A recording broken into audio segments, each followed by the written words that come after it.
ভুল কথা বলছেন, উনি পাগল হয়ে গিয়েছেন রাজনীতি করতে করতে। নদিয়ায় আমরা একটা ঘটনা দেখলাম, সেখানে তৃণমূলের এক নেতাকে 1000 টাকা ঘুষ দিয়ে লক্ষ্মীর ভান্ডার পাবেন বলে আবেদন করেছিলেন, কিন্তু সেটা না পেয়ে পাচ্ছেন বিধবা ভাতা। কি বলবেন? তৃণমূলের নেতাকে 1000 টাকা ঘুষ দিয়েছিল। তৃণমূলের নেতারা যে চোর, তোলামূল পার্টি যে চোর, সেটাতে কিন্তু আমাদের জানতে কোনো বাধা নেই। উই অল নো, আমাদের সবার কনসার্নেবল নলেজ আছে যে তোলামূল পার্টি। তুমি ভাবো তাহলে, তোমরা বুঝো, মানুষ বুঝো, 1000 টাকা কেন, এরকম কত হাজার হাজার টাকা মানুষকে দিচ্ছে তোলামূল পার্টি, কত হাজার হাজার টাকা নিচ্ছে, এটা তুমি বোঝো।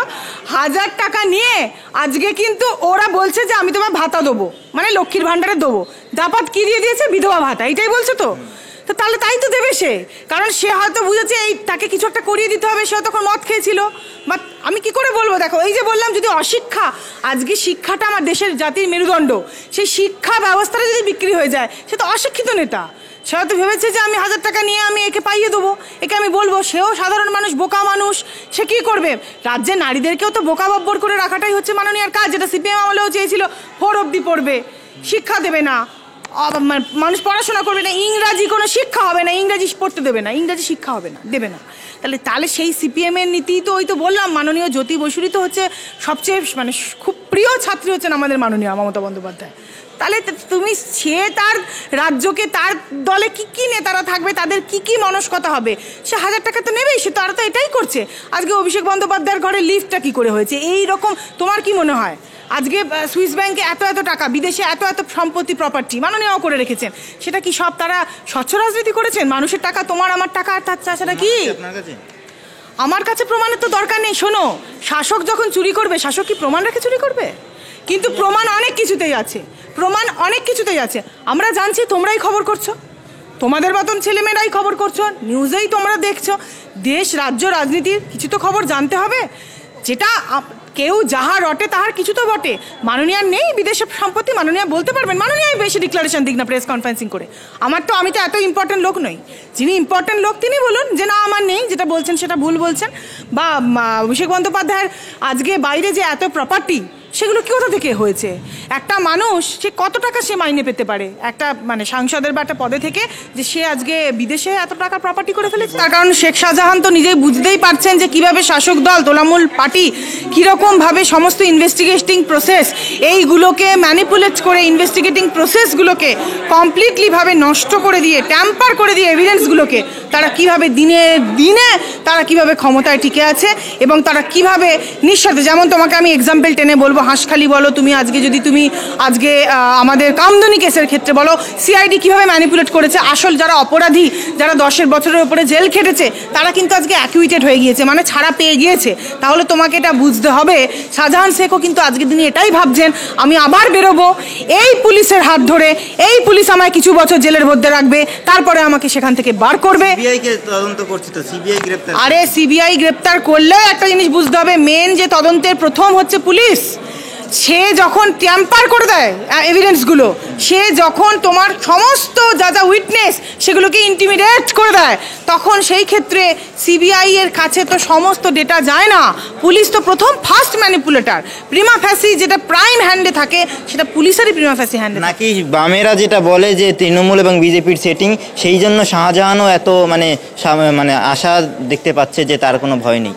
শোনো, তৃণমূল আর বিজেপির সেটিং যদি কথাটা এটাই বলে থাকে, তাহলে আমি বলবো যে সিবিআই অফিসাররা তদন্ত করছে, সেই সিবিআই আধিকারিকদের চাকরিটাকে প্রথম চ্যালেঞ্জ করা উচিত, এবং সেই সিবিআই কিভাবে তদন্ত করছে সেটাকেও ফার্দার তদন্ত করা উচিত, যে কি প্রসেসে সিবিআই তাহলে ইনভেস্টিগেশন করছে।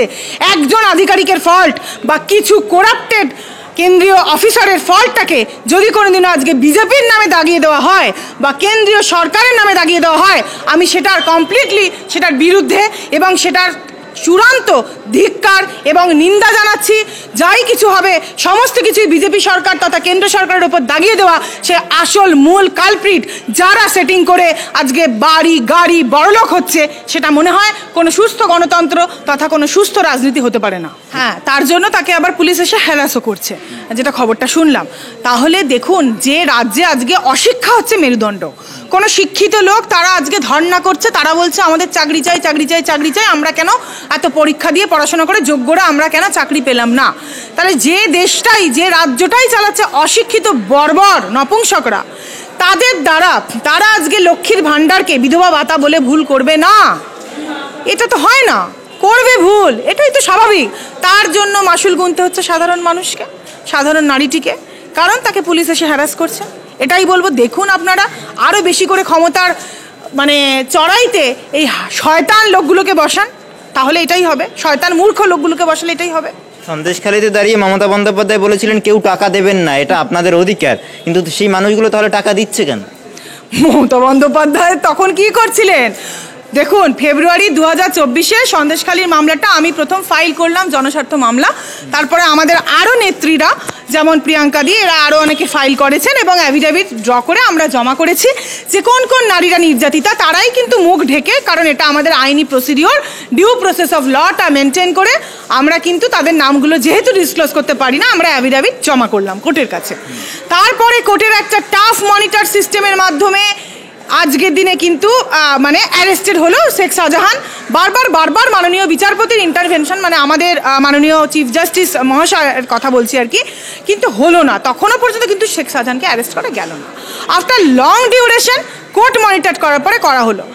তাহলে ফেব্রুয়ারি 2024-এ যখন সন্দেশখালী মামলাটা আমি প্রথম করলাম, তার অনেক দিন আগে থেকেই, কয়েক বছর ধরেই তো এই অত্যাচারটা চলছে মা বোনেদের ওপর, তাদের সম্ভ্রমকে বিনষ্ট করা, তাদের মান সম্মানে আঘাত দেওয়া।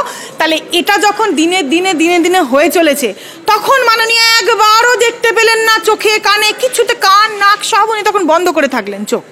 হঠাৎ করে ফেব্রুয়ারি মাসের পর থেকেও লাস্ট দিন বছরের 30শে ডিসেম্বর ডেটটা, তখনও পর্যন্ত তিনি কিন্তু একবারও ইন্টারভেন করার, তাদের মানে মা বোনেদের কথা শোনার, তাদেরকে মান সম্মানের যে বিনাশ হয়েছে তার জন্য পুলিশি তদন্ত তথা অ্যারেস্ট করা শেখ শাহজাহানের যারা ছোট ছোট শাহজাহানগুলোও আছে, সেই চেষ্টাও কিন্তু তিনি করলেন না। তিনি কখন ডাইরেক্ট ইন্টারভেনশন করলেন? লাস্ট বছরের শেষে একটা চকমা দিতে, তাও হেলিকপ্টার ভাড়া করে হাই সিকিউরিটি নিয়ে 30শে ডিসেম্বর চলে এলো। কেন মাননীয়া কেন 30শে ডিসেম্বর এলেন? মাননীয়া A to Z সমস্ত কিছু হচ্ছে ঢাক ঢোল পেটানোর, নিজের উন্নতি করার রাজনীতি, এর বাইরে মাননীয়ার কোনো রাজনীতি আমি তো দেখি। অধিকারীর সঙ্গে দেখা হয়েছে কখন আপনার? দাদা আমাদের খুব প্রিয়, দাদা আমাদের কাছের, দাদা সবসময় মনে, আপনার সঙ্গে কখনো? হ্যাঁ অবশ্যই, মানে দাদা আমাদের তাকিয়েছে দাদা, হ্যাঁ অবশ্যই স্নেহধন্য হিসাবেই দাদা তাকান। ক্ষেত্রে দাঁড়িয়ে শুভেন্দু অধিকারী বলছেন আমি যার দিকে তাকাই সেই ধ্বংস হয়ে যায়, ভয় লাগছে নাকি আপনার? একদমই ভয় লাগছে না, কারণ আমি বিশ্বাস করি শুভেন্দু দাদা আমার দাদা, সে, আমি তার বোন, আমার দিকে দাদা কখনোই সেরকমভাবে তাকাবেন না যে ধ্বংসের চোখে। আর দাদা যেটা বলেছেন যে আমি যার দিকে তাকাই সেভাবে ধ্বংস হয়ে যায়, তাদের সেটার একটা কারণ আছে বলেই তিনি বলেছেন। নিশ্চয়ই তারা সেটা ডিজার্ভ করে বলেই বলেছেন, কারণ দাদাকে আমরা সকলে এটা জানি যে সে যদি, কেউ যদি অন্যায়কারী না হন, কেউ যদি বেঈমান না হয়, তাহলে তো তার ভয় পাবার কারণ নেই যে দাদা তাকালে সে তার মানে সে খারাপ হবে, তার সঙ্গে কিছু, বা সে ধ্বংস হয়ে যাবে। নিশ্চয়ই কেউ যদি সেরকম কুকর্ম করে, তাকে দাদা যদি বলে থাকেন হ্যাঁ আমি তাকালেই সে ধ্বংস হয়ে যাবে, ঠিক কথা বলেছেন দাদা। এই ক্ষেত্রে আমি শুভেন্দু অধিকারী দাদার সঙ্গে একদম একমত, এবং দামি কথা বলেছেন দাদা, এটা বলাটা উচিত।